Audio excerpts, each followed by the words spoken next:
Donc les matières principales, c'est surtout le métré.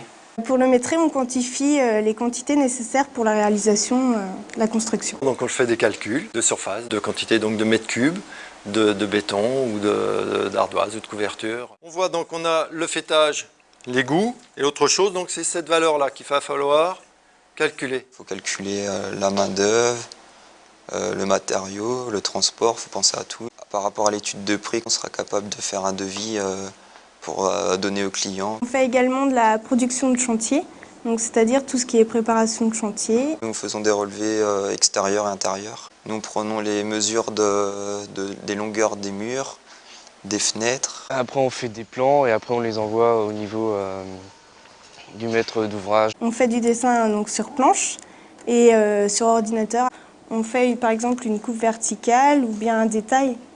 Par exemple dans un croquis, donc, on va représenter tout ce qui est prise électrique ou point lumineux et puis relier chaque point à l'interrupteur.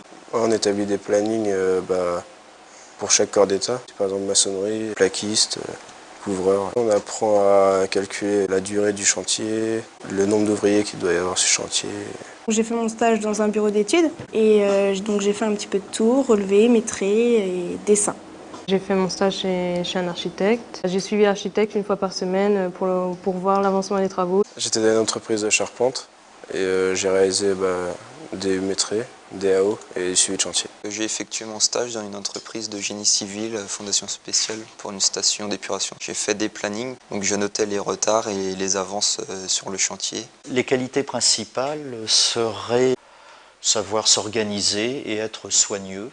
Pour la formation, il faut aimer les maths. Il faut être précis pour le métré, parce qu'il faut y aller bien par ordre. Donc après le bac professionnel, il trouve facilement un emploi en tant que dessinateur chez un maître d'œuvre ou en entreprise, ou un poste de maîtreur dans une entreprise de bâtiment. Les meilleurs élèves peuvent poursuivre leurs études en BTS de bâtiment, surtout en économie de la construction, et d'autres également en mention complémentaire d'1 an. Après le bac pro, j'aimerais faire une formation d'1 an, donc formation de dessin sur ordinateur. Après mon bac pro, je voudrais faire un BTS bâtiment pour devenir plus tard conducteur de travaux.